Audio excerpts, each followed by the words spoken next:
boa noite. Boa noite. Depois de 2 anos de queda, a economia registra crescimento. PIB em alta se baseia na agropecuária e Temer decreta o fim da recessão. Ex-ministro da Justiça, Osmar Serralho, é suspeito de corrupção na Operação Carne Fraca. Como deputado, ele teria recebido propinas de empresas do setor de carnes. Lava Jato prende no Rio o empresário ligado ao ex-governador Sérgio Cabral. Ele teria pago 12 milhões de reais para fornecer alimentos a hospitais, escolas e presídios. Polícia Federal investiga lavagem de dinheiro na campanha de Fernando Haddad. A empreiteira UTC revela pagamento de mais de 2,5 milhões de reais sem registro oficial. Secretário do Meio Ambiente do governo Alckmin é acusado de improbidade. Promotores dizem que Ricardo Salles alterou o zoneamento na várzea do Rio Tietê. Trump anuncia a saída dos Estados Unidos do Acordo Mundial sobre o Clima. Assinado em Paris, o documento fixa metas para conter o aquecimento global. O Jornal da Gazeta está no ar.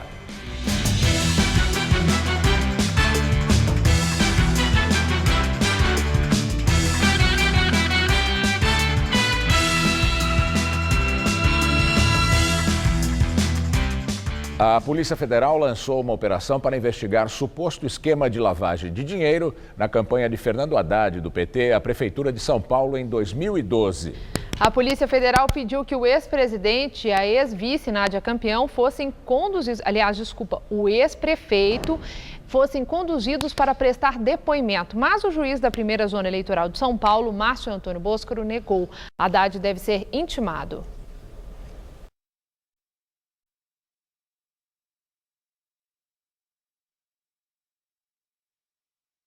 Nove mandados de busca e apreensão foram cumpridos na capital e na cidade de São Caetano, no ABC Paulista.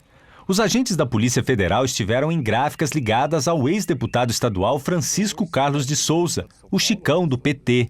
O inquérito é um desdobramento da Operação Lava Jato e apura o pagamento pela empreiteira UTC de dívidas de campanha em 2012 do então candidato à Prefeitura de São Paulo, Fernando Haddad, pelo Partido dos Trabalhadores. Naquele ano, Haddad ganhou a disputa no segundo turno, contra o tucano José Serra. Os pagamentos seriam referentes a serviços gráficos, no valor de R$ 2.600.000, que não foram declarados à Justiça Eleitoral. Durante a coletiva na sede da Polícia Federal em São Paulo, o delegado responsável pelas investigações explicou como foram feitos os pagamentos.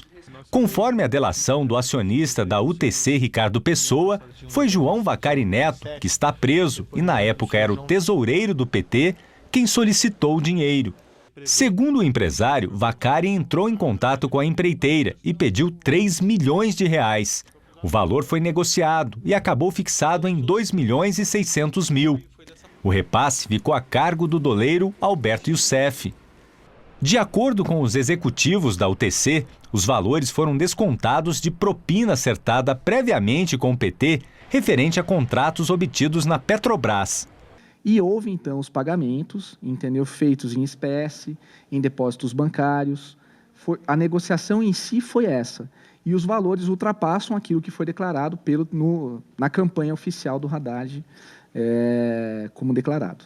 A Polícia Federal chegou a pedir a prisão dos supostos envolvidos no esquema, entre eles o ex-deputado Francisco Carlos de Souza, mas a Justiça Eleitoral negou. O próximo passo da PF é ouvir os investigados. O ex-prefeito Fernando Haddad também deve ser chamado para prestar depoimento. Com certeza ele vai ser intimado para ser ouvido e dar a versão dele sobre os fatos. Segundo o delegado, ainda não é possível mensurar a participação do ex-prefeito. Nesse momento é complicado a gente atribuir responsabilidade. A investigação está em andamento, diversas provas vão ser analisadas, tanto a produzida agora na fase sigilosa e na fase ostensiva da investigação, de modo que a gente vai poder ferir durante a investigação a medida da responsabilidade do candidato. E de acordo com a Polícia Federal, os investigados podem responder pelos crimes de lavagem de dinheiro e falsidade ideológica na prestação de contas à Justiça Eleitoral. A assessoria de imprensa de Fernando Haddad afirmou que a gráfica citada do ex-deputado Francisco Carlos de Souza prestou apenas pequenos serviços devidamente pagos pela campanha e registrados no TRE. Segundo a nota da assessoria, o TC também teve interesses contrariados na gestão do petista, o que seria um indício de que a empresa não tinha motivo algum para ajudá-lo no pagamento de dívidas. A irmã de Lúcio Funaro, apontado como operador financeiro de Eduardo Cunha e do PMDB, vai cumprir a prisão preventiva em casa, mas com tornozeleira eletrônica. A decisão é do ministro Edson Fachin, do Supremo Tribunal Federal. Alvo da Operação Patmos, Roberta Funaro foi filmada pela Polícia Federal recebendo R$400 mil do grupo JF em nome do irmão. Os pagamentos, segundo os delatores da JF, seriam uma forma de comprar o silêncio de Funaro e evitar um acordo de colaboração premiada com o Ministério Público Federal. Lúcio Funaro, que foi preso há 10 meses, atuava no recebimento de propina para a liberação de quantias milionárias do fundo do FGTS para grandes empresas, entre elas a Eldorado Celulose, do grupo JF. Em proposta de delação premiada dentro da Operação Carne Fraca, o ex-superintendente fiscal agropecuário Daniel Gonçalves Filho cita propina em dinheiro vivo ao ex-ministro da Justiça Osmar Serralho, do PMDB. A informação foi publicada no jornal O Estado de São Paulo. Daniel Gonçalves Filho foi preso na Operação Carne Fraca. Ele era superintendente do Ministério da Agricultura no Paraná. Foi alçado ao cargo com a ajuda de Osmar Serralho, que é do Estado. A Polícia Federal diz que Gonçalves Filho era o líder do esquema descoberto pela operação e seria responsável por arrecadar propinas de frigoríficos e empresas. Na proposta de delação, o ex-superintendente disse que empresas do setor de carnes e processados pagavam valores para Serralho e outros políticos. Ele teria contado aos procuradores que ele mesmo entregava o dinheiro para o deputado do PMDB. Um grampo capturou uma conversa de Serralho com um fiscal agropecuário. Na conversa, o PMDBista se refere a Daniel Gonçalves como o grande chefe. Na ligação, Serralho questionava a fiscalização feita em um frigorífico de Iporã, no Paraná, onde tem o domínio político. Osmar Serralho retomou hoje o mandato na Câmara. No início da semana, ele foi demitido do Ministério da Justiça por Michel Temer e recusou o convite do presidente para assumir o Ministério da Transparência. Em nota, Serralho negou as acusações de Daniel Gonçalves e disse que em momento algum tratou com o fiscal sobre qualquer tipo de recurso. A proposta de delação de Daniel Gonçalves Filho já está na Procuradoria-Geral da República. E caso seja homologada, Osmar Serralho pode ser investigado no Supremo Tribunal Federal. E com o retorno de Serralho para a Câmara, o suplente da vaga, Rodrigo Rocha Loures, do PMDB, que estava afastado das funções, perde o mandato e o foro privilegiado. Loures, ex-assessor especial de Temer, foi flagrado pela Polícia Federal com uma mala com R$500 mil em propina da JBS Friboi. Mesmo com a perda do mandato, Loures deve ser processado e julgado pelo STF, já que, por decisão do ministro Edson Fachin, Loures continua no inquérito que investiga o presidente Michel Temer. A Justiça de São Paulo determinou, por meio de liminar, o bloqueio de R$800 milhões das contas de Joesley Batista, um dos donos da empresa JBS Friboi.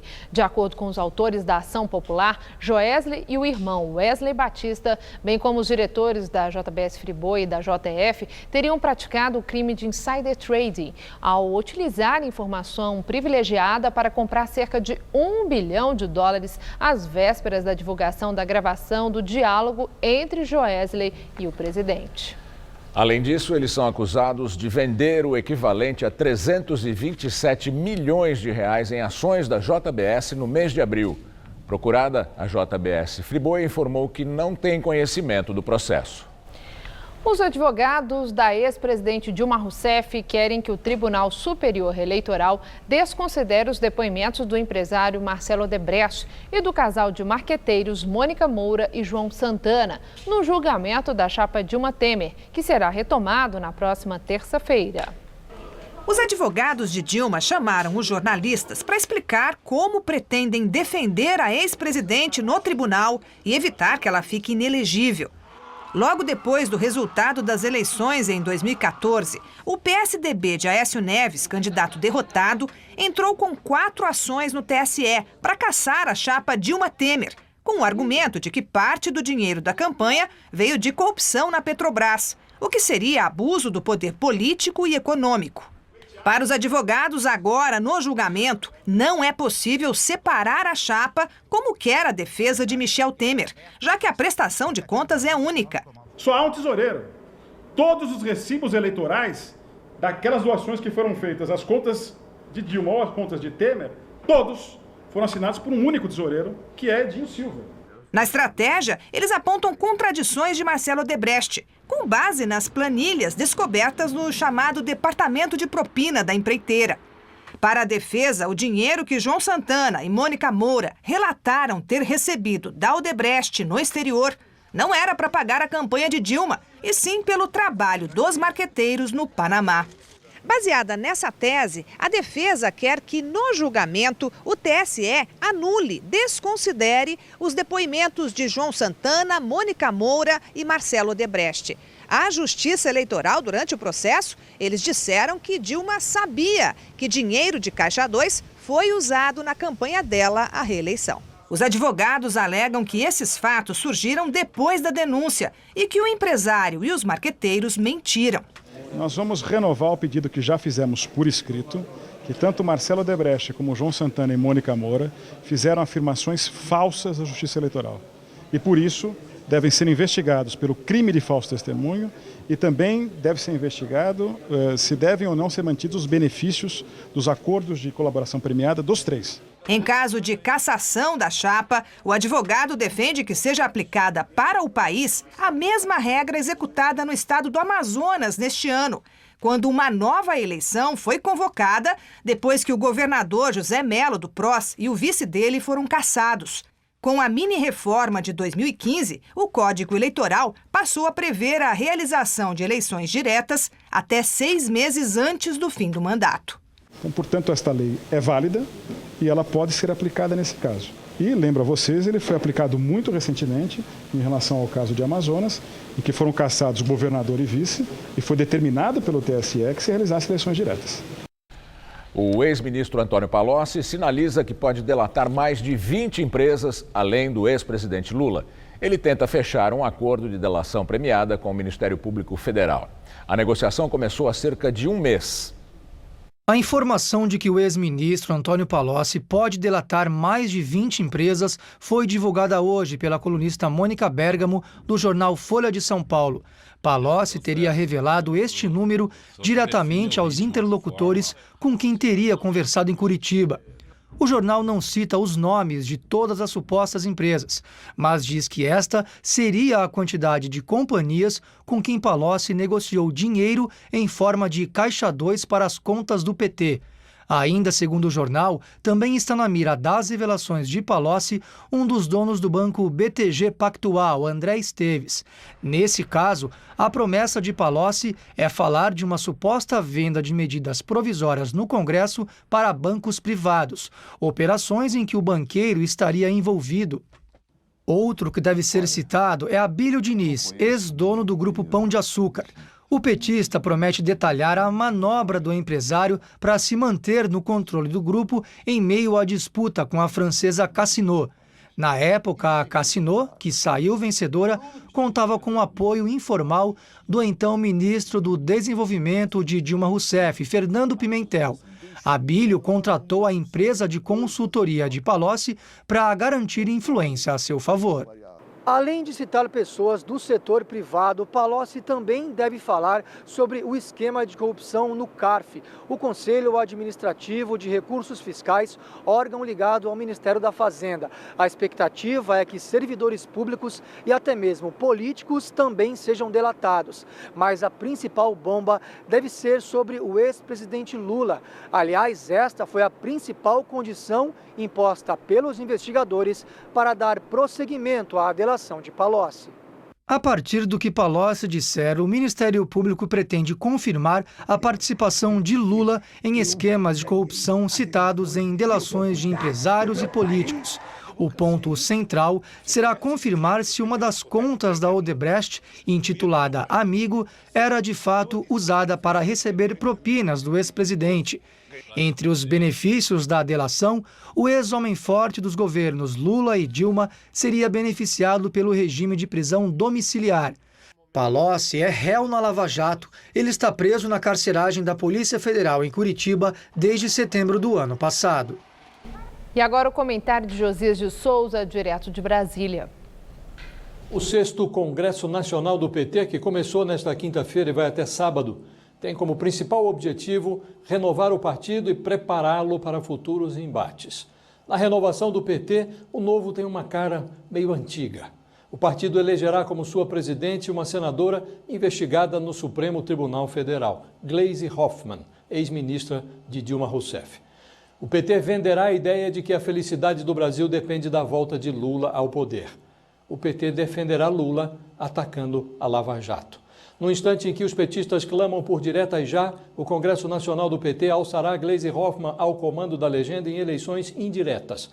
O PT desistiu de realizar o seu PED, processo de eleições diretas. Além de perder a coerência, os petistas perderam o nexo.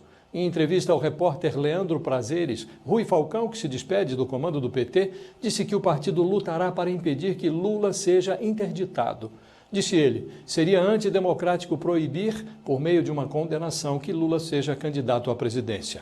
Réu em 5 ações penais, Lula está sendo julgado. É bastante provável que enfrente sua primeira condenação nas próximas semanas. Não são negligenciáveis as chances de que Lula se torne um ficha suja. No discurso renovado do PT, cumprir a lei virou algo antidemocrático. O partido deve sair do seu 6º Congresso com a aparência de um bêbado sem rumo numa noite escura. Boa noite.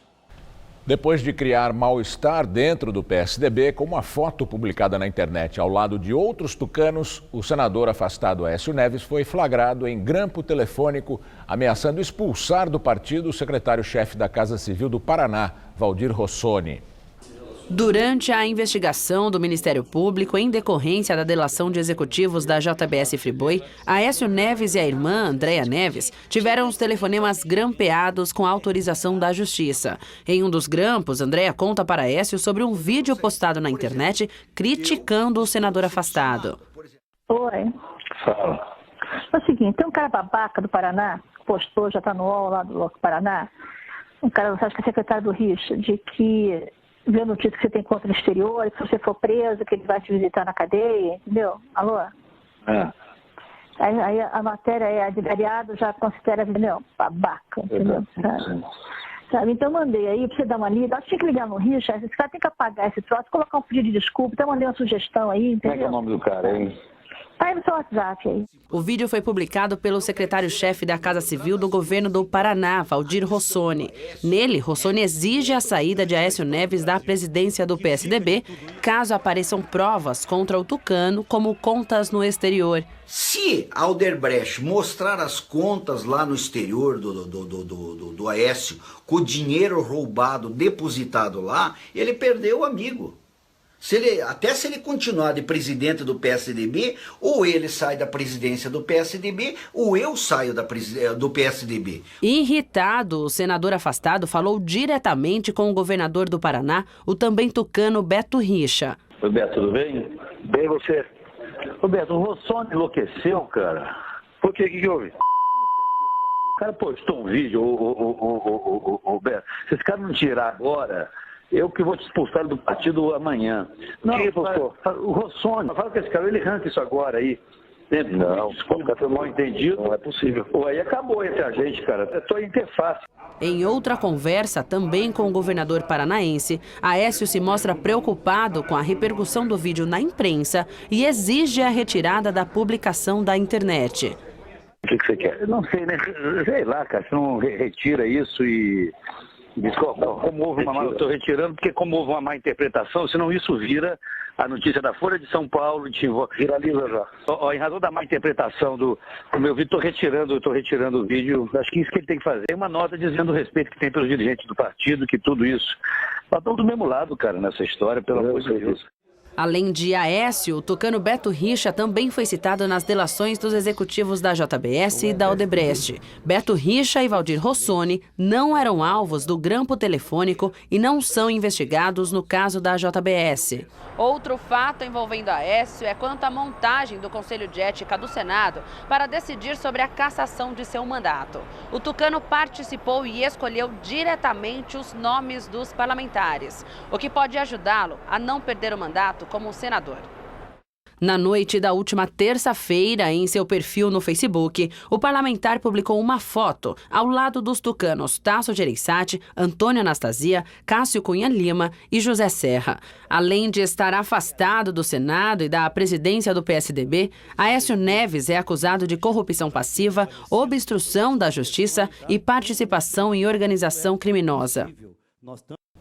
6 pessoas foram assassinadas e outras 2 feridas na madrugada de hoje num bar em Guarulhos, na Grande São Paulo. A polícia abriu inquérito para investigar o que motivou essa chacina e busca imagens de câmeras próximas que podem ajudar a identificar os assassinos. Até agora, ninguém foi preso. Segundo a polícia, 4 homens encapuçados chegaram a pé e entraram no bar já atirando. Uma testemunha disse que viu os criminosos atirar a queima-roupa. As vítimas, 5 homens e uma mulher, tinham entre 24 e 55 anos. O dono do bar sobreviveu porque correu para o fundo do estabelecimento. Os sobreviventes foram levados para hospitais da região. Um deles morreu durante o atendimento. Outro já teve alta. A Secretaria Estadual de Segurança informou que 3 dos 8 baleados têm ficha criminal por roubo, porte de arma, uso de documento falso e receptação. Fotógrafa registra a beleza das mulheres da Cracolândia, com o objetivo de melhorar a autoestima das usuárias de drogas. Na Guerra da Cracolândia, cada um usa as armas que tem. E a da Adri Felden é a câmera fotográfica. E foi com ela que a jornalista fez uma espécie de denúncia. Nem tudo por aqui é ruim. Há um tempo eu já queria fazer um trabalho voluntário, de participar de alguma coisa que ajudasse as outras pessoas. Eu acho que faz parte da gente, né? Eu acho que a gente precisa disso. E eu acho que no jornalismo a gente precisa ver o outro lado, né? Sorrisos, momentos de felicidade e de beleza. Mulheres que podem até ter uma história triste, difícil, mas com coisas boas para contar. E a Taíne é uma delas. Como é que foi sair tão bonita aí na foto? Para mim, foi especial. Eu me senti muito bem. Agora eu solto meus cabelos. Agora eu me maqueio, agora eu tiro foto, eu vivo tirando foto, toda hora que eu vejo eu quero tirar foto. Me senti uma capa de revista. Quando eu cheguei com essa foto na casa da minha mãe, meu Deus do céu, minha mãe chorou.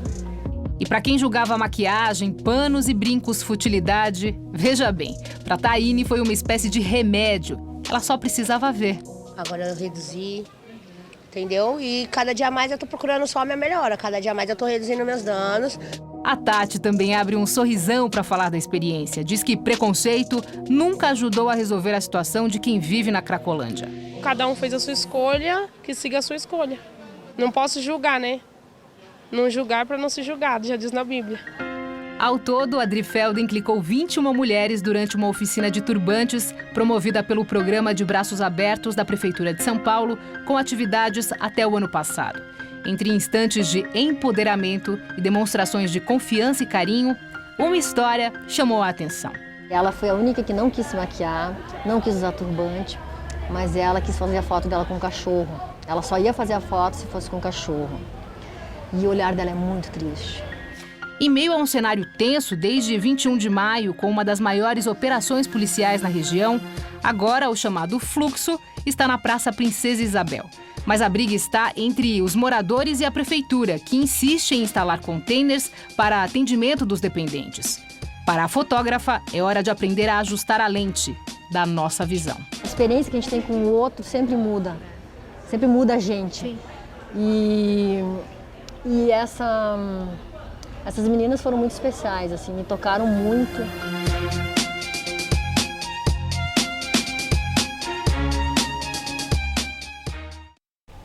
Daqui a pouco, o Rodolfo Gamberini entrevista o psiquiatra Ronaldo Laranjeira sobre a Cracolândia e o tratamento dos dependentes químicos. A Procuradoria-Geral da Venezuela apresentou um novo recurso para tentar barrar a convocação de uma Assembleia Constituinte pelo governo do presidente Nicolás Maduro. Segundo a Procuradoria, a autorização da Suprema Corte para a realização da convocação sem um referendo popular é inconstitucional. Nas últimas 24 horas, pelo menos 89 pessoas ficaram feridas em manifestações na capital, Caracas. Uma morte foi confirmada. Um juiz de 37 anos foi baleado e morto ao tentar passar por uma barricada. Ainda não está claro quem foi o responsável pelo crime. Até agora, 69 pessoas morreram e mais de 3 mil foram presas em manifestações de rua em várias cidades venezuelanas. Após 8 quedas seguidas, o produto interno brasileiro cresce 1% no primeiro trimestre deste ano. Uma ejeção de mais de R$1,5 trilhão na economia. O governo comemorou o resultado divulgado hoje pelo IBGE, mas os economistas pedem cautela. O bom resultado foi em grande parte devido ao setor agropecuário, que registrou a maior expansão em mais de 20 anos. O salto foi de 13,4% em relação ao trimestre anterior.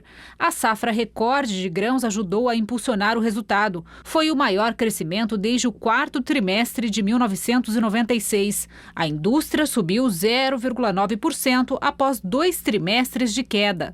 Tecnicamente, o resultado registrado pelo IBGE tira o país da recessão. Mas para alguns economistas ainda é cedo para comemorar, já que alguns setores não tiveram um bom desempenho e não dão sinais claros de recuperação.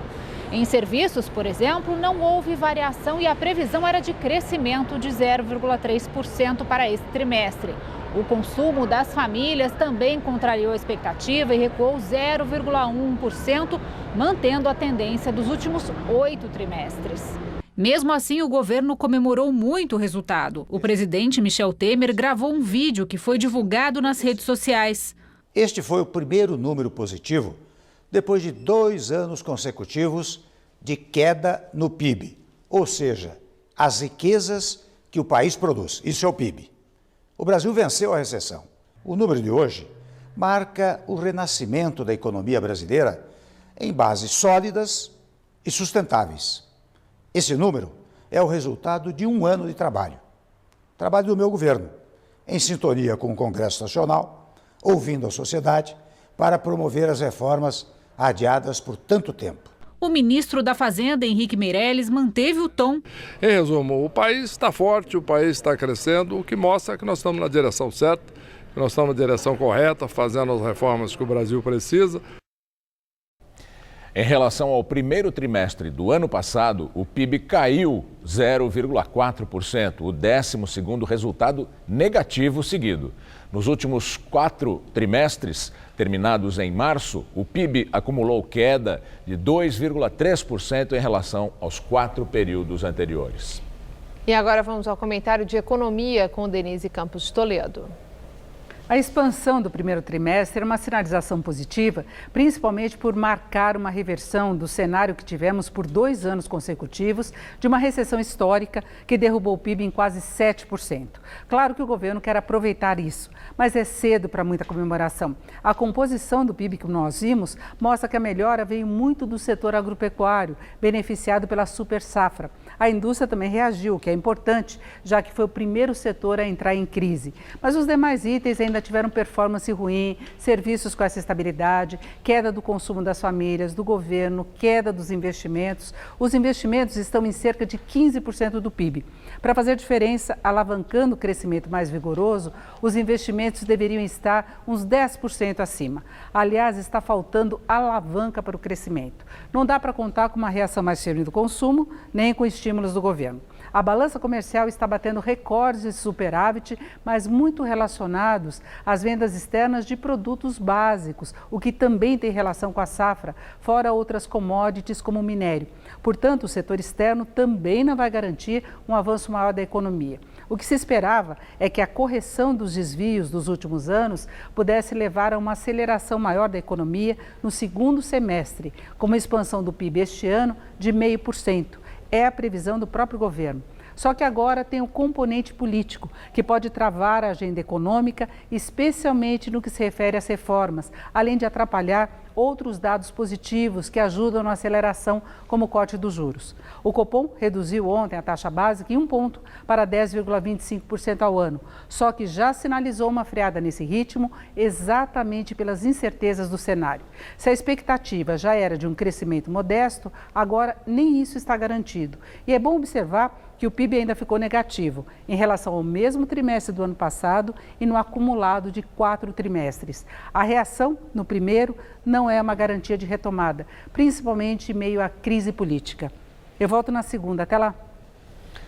O presidente Vladimir Putin afirma que as suspeitas de participação de agentes russos em ações ilegais em vários países são infundadas. Segundo Putin, essas acusações criam um clima de aversão aos russos, mas isso não vai durar eternamente. Putin afirmou que grupos de hackers podem surgir em qualquer lugar do mundo e o Kremlin não patrocina ou incentiva essas ações contra qualquer governo.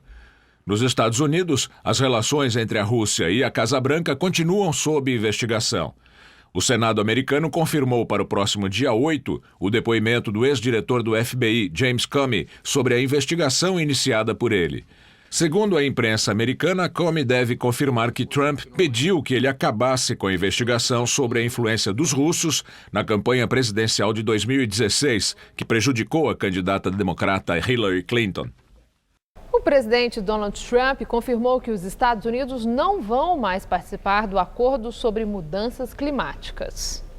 Trump afirmou que a determinação de corte de emissão de gases no documento assinado em 2015 é desvantajosa para a economia americana, em benefício de outros países como a China, o principal rival econômico. Trump disse que pode negociar um retorno ou um novo acordo climático em termos que considere mais justos para os americanos. Logo depois do anúncio de Trump, o ex-presidente americano Barack Obama, que assinou o acordo, afirmou que a atitude de Trump mostra a perda da liderança mundial por parte dos americanos e uma irresponsabilidade com o futuro do planeta, mas que espera que o povo americano mantenha o seu compromisso com a causa ambiental, apesar do governo. E a saída dos Estados Unidos do Acordo de Paris repercutiu na comunidade internacional. A primeira-ministra alemã, Angela Merkel, pediu que o resto do mundo prossiga na luta pelas políticas climáticas, descrita por ela como uma decisão irreversível para o bem do planeta. A Comissão Europeia também reafirmou seu compromisso a favor do controle climático. Declarou que o acordo de 2015 não é negociável e que os Estados Unidos não podem exigir uma nova versão para benefício próprio. Já a Rússia afirmou que o abandono do acordo pelos americanos é lamentável. E o governo da China, que antes mesmo do anúncio de Trump já tinha reforçado sua fidelidade com o Acordo de Paris, declarou que vai cumprir seus compromissos e que espera a cooperação mundial para isso. O Ministério Público de São Paulo pediu o afastamento do secretário do Meio Ambiente do governo Alckmin, Ricardo Salles, por improbidade administrativa, além do pagamento de multa de 50 milhões de reais. O processo considera que houve irregularidades nos mapas que definem o zoneamento e no texto do plano de manejo da área de proteção ambiental da várzea do Rio Tietê. A Federação das Indústrias do Estado de São Paulo também foi implicada na ação. Segundo o MP, as mudanças feitas em mapas de zoneamento teriam favorecido empresas de mineração. O Ministério Público quer que seja paga a multa de 50 milhões de reais por dano moral coletivo. Ricardo Salles, que é fundador do movimento Endireita Brasil, já é investigado em outros inquéritos civis e criminais. A Secretaria de Meio Ambiente não se manifestou sobre a ação. A Fiesp informou que só vai se pronunciar quando for notificada. Por telefone, o secretário Ricardo Salles informou ao Jornal da Gazeta que não foi intimado e que tomou conhecimento das denúncias pela imprensa. Jornalista citado na delação de executivos da JBS Friboi por suspeita de ter recebido R$2.800.000 em propina, foi eleito presidente do Comitê de Investimentos do Fundo de Garantia por tempo de serviço. Luiz Fernando Imediato é ligado à Força Sindical. Em depoimento à Lava Jato, Ricardo Saúde, diretor de Relações Institucionais da JF, disse que Imediato recebeu a propina quando ocupava o cargo de secretário especial do Ministério do Trabalho. Na época, o ministério estava sob o comando de Brizola Neto. Luiz Fernando Imediato nega as acusações. Em delação premiada, Joesley Batista afirmou que fez um aporte de 5 milhões de dólares em empresa de Leonardo Mantega, filho do ex-ministro Guido Mantega. De acordo com o Joesley, o pedido do dinheiro foi feito pelo ex-ministro. As informações são do jornal O Globo.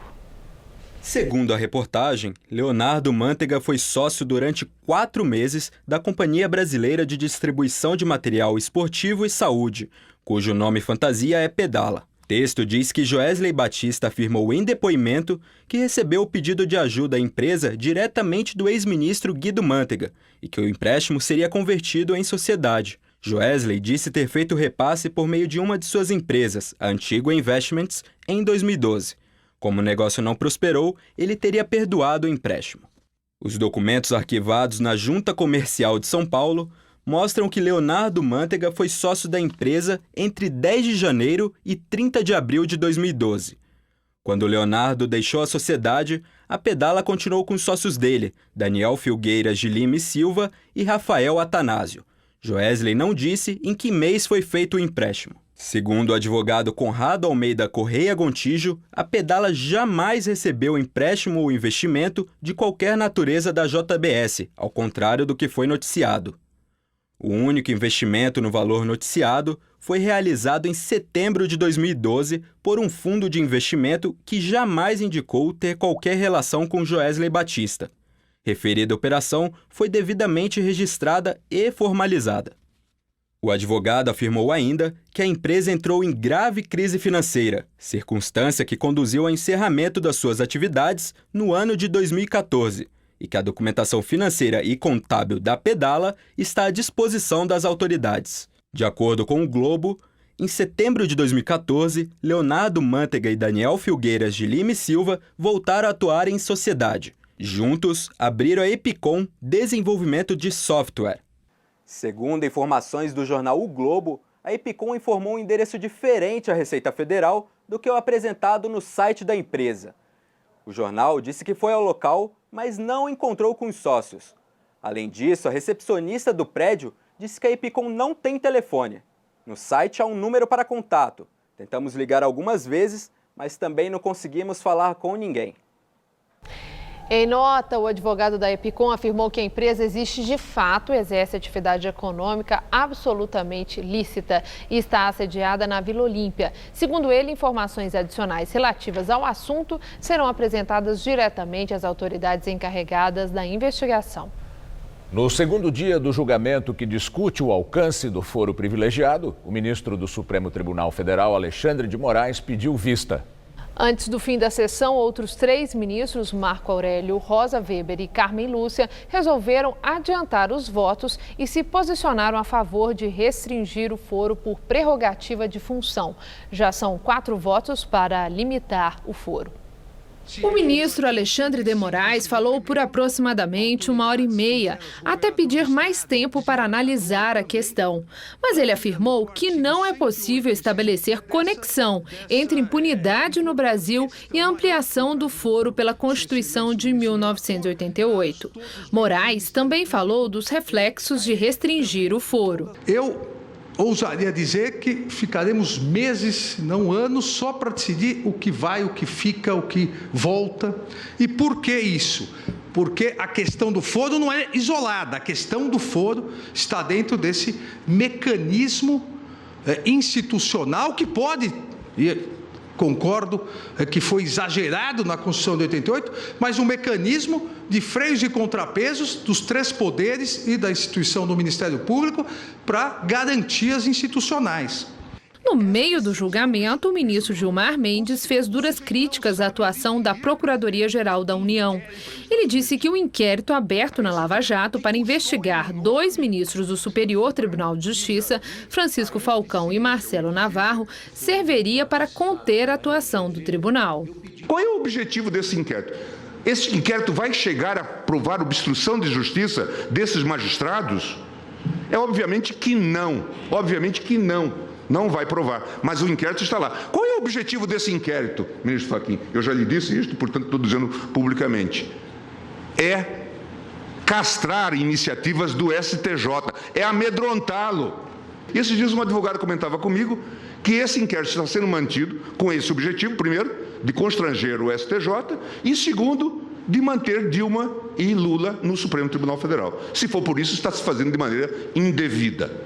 Mas veja que propósitos escusos inspiram muitas vezes o inquérito.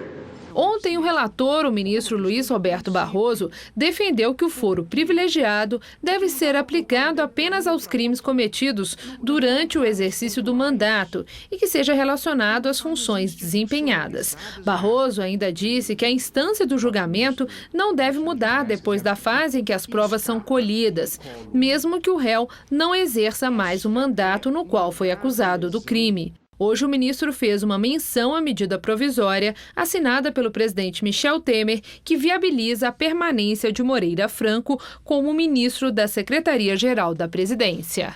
Basta verificar que distribuem-se cargos com foro no Supremo para impedir o alcance da justiça de primeiro grau. É só ler os jornais.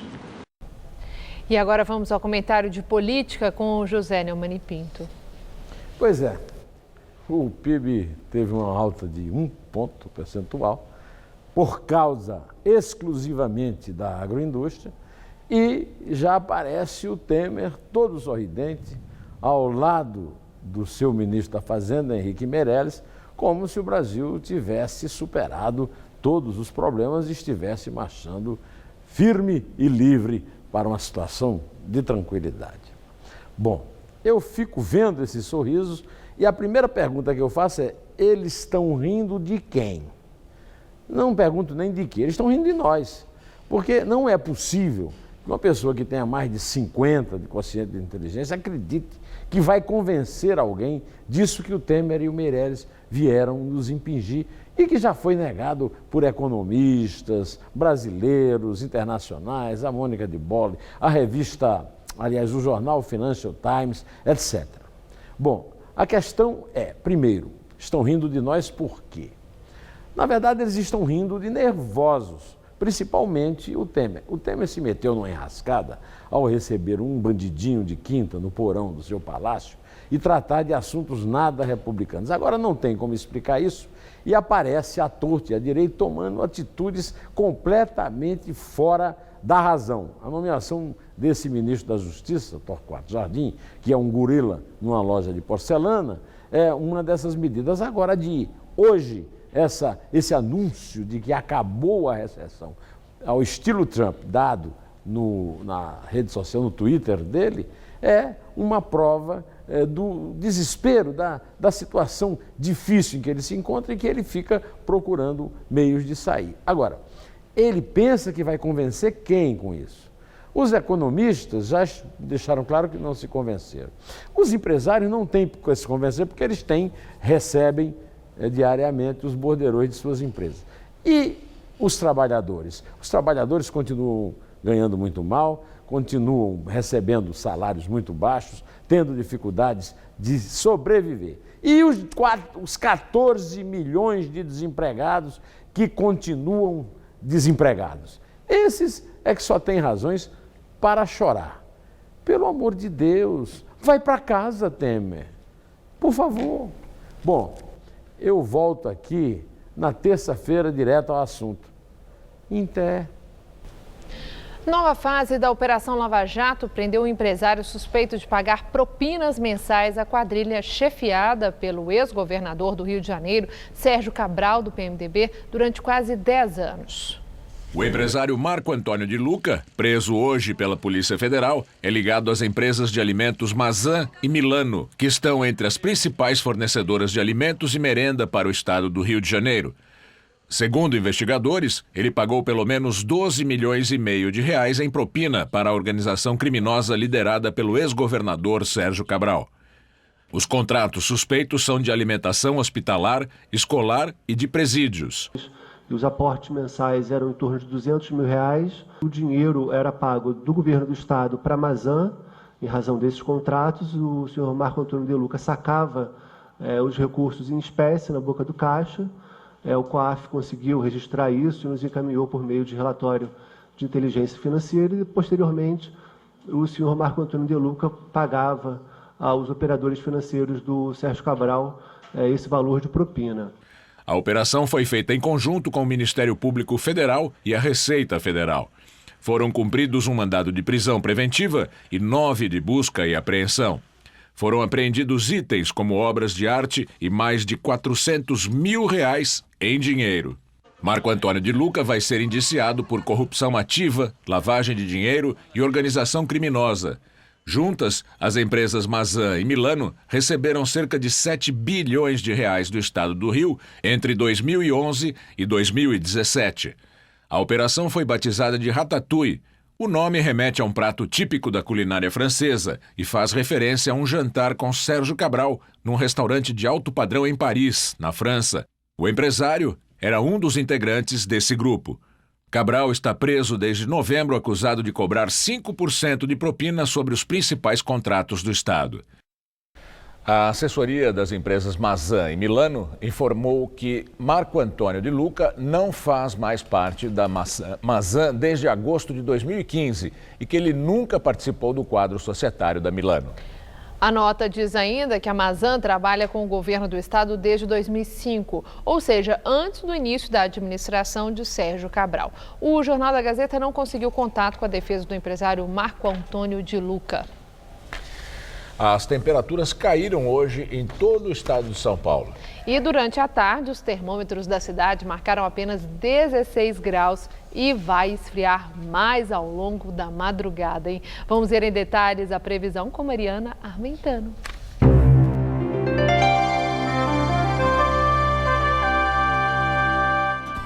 A onda de frio que invadiu o país vai manter as temperaturas mais baixas nesta sexta-feira em todo o Centro-Sul. Mas, apesar do friozinho, não há chances de chuva, apenas ali entre o norte de Minas e o Espírito Santo, mas de forma passageira. Chove também entre boa parte da região norte do interior do Nordeste e a boa notícia é que a chuva perde força ali na costa leste e o sol volta a predominar amanhã com chances apenas de chuviscos. Vamos ver como ficam algumas temperaturas? Olha só, em Curitiba, mínima nessa madrugada de 8 e máxima amanhã à tarde de 18 graus. Em Porto Alegre, não faz mais que 19 graus. No Rio de Janeiro, muita nebulosidade, temperaturas só entre 16 e 24 graus amanhã. E em Natal, calorão de 30 graus, com chances de chuviscos à noitinha. Para São Paulo, a previsão é de mais um dia frio em todas as regiões do estado. Com a atuação da massa de ar seco de origem polar, não temos chances de chuvas nesta sexta-feira, mas as temperaturas não sobem muito. Em Marília, mínima de 8 e máxima só de 19 graus. Em Votuporanga, onde costuma fazer calor, máxima só de 23. Em Ribeirão Preto, dia também bem fresquinho, com temperaturas entre 8 e 21 graus. E no litoral, máxima na casa dos 21 graus em Santos e dos 22 graus em Caraguatatuba. Para a capital, o frio também continua e só melhora no domingo. Nessa madrugada, mínima de 10 e máxima amanhã à tarde de 19 graus apenas. No sábado, a máxima só vai até os 21 graus ainda com tempo firme. E no domingo esquenta mais, mínima de 12 e máxima prevista de 25 graus por aqui. Daqui a pouco, Rodolfo Gamberini entrevista o psiquiatra Ronaldo Laranjeira sobre a Cracolândia. Até já. Vamos agora à entrevista do dia com Rodolfo Gamberini.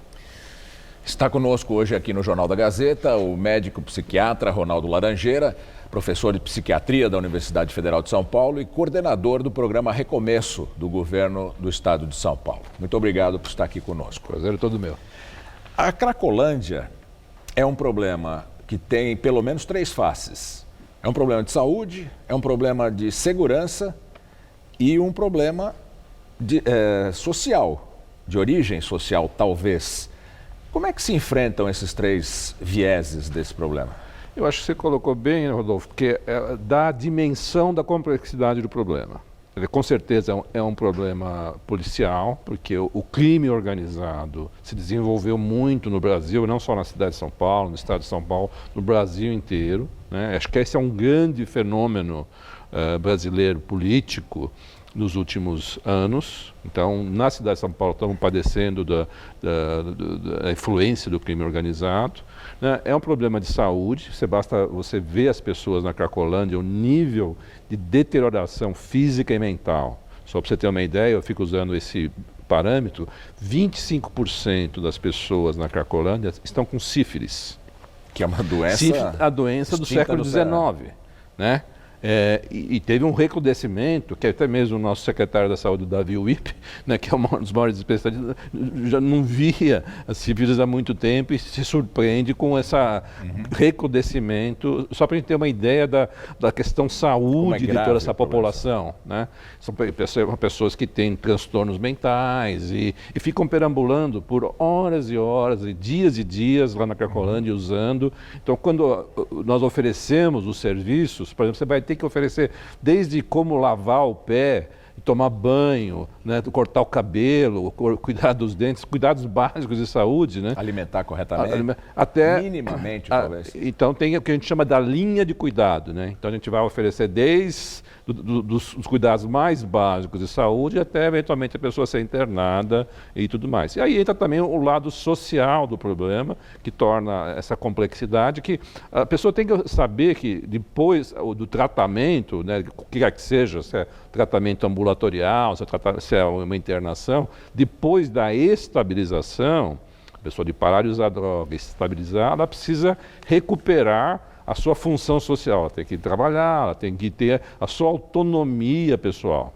É por isso, é lógico que o problema da Cracolândia é difícil solução, mas eu acho que a grande notícia, do meu ponto de vista, é que agora está havendo uma integração do Estado, né, do governo do Estado, com o governo municipal. Né? O governador Geraldo Alckmin e o prefeito João Dória estão mais integrados, com as políticas muito mais integradas, principalmente nessa última semana houve uma integração muito forte, né? Domingo à noite, numa reunião, o prefeito se fechou esse comitê, que eu acho que vai fazer a diferença no sentido da gente conter, no primeiro lugar, na Cracolândia, né? A gente fala, acabar. Conter fisicamente? Conter os limites para que ela não se expanda? Conter significaria o quê? Eu acho que depois da intervenção que ocorreu no domingo passado da polícia, a polícia teve uma intervenção cirúrgica. Durou 1 hora e prendeu 50 e poucas pessoas. Cirurgia geral, né? Porque jogou bomba. Sim, mas ela não dissolveu, ela dispersou. Então, mas ela identificou uma parte dos traficantes, né? E não houve,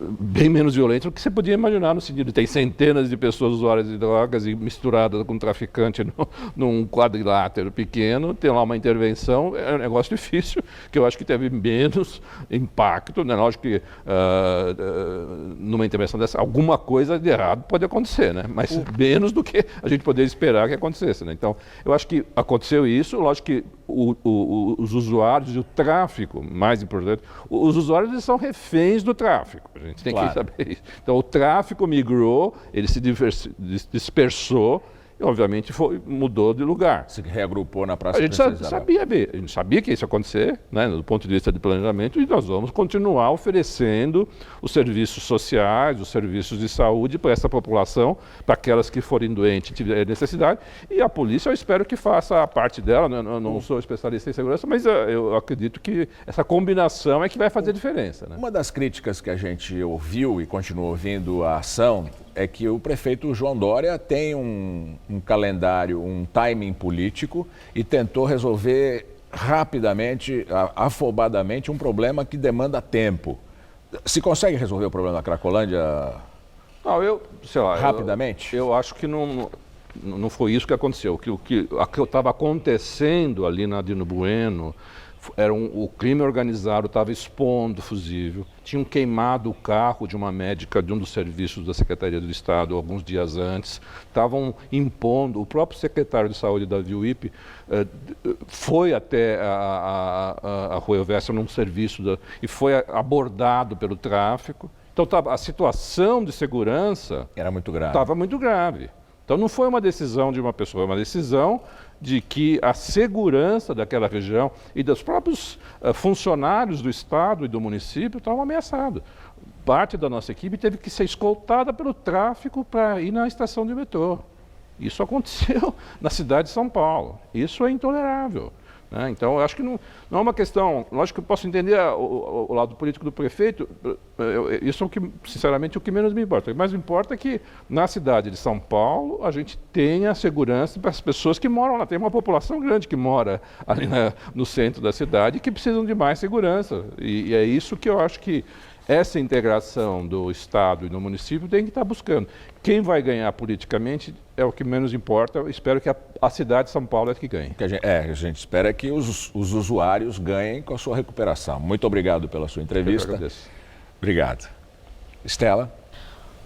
O Procurador-Geral da República, Rodrigo Janot, apresentou agora à noite no Supremo Tribunal Federal um novo pedido de prisão contra o deputado federal Rocha Loures, do PMDB, flagrado em vídeo recebendo uma mala com R$500 mil da JBS Friboi. No pedido, Janot disse que o então deputado só não foi preso porque estava em cargo parlamentar. Porém, com a saída de Osmar Serralho do Ministério da Justiça, Loures perde o direito ao foro privilegiado. O Jornal da Gazeta termina aqui. A edição de hoje pode ser vista no site do Jornal da Gazeta. Mais notícias em nossa edição das 10. Uma excelente noite para você. Boa noite e até amanhã.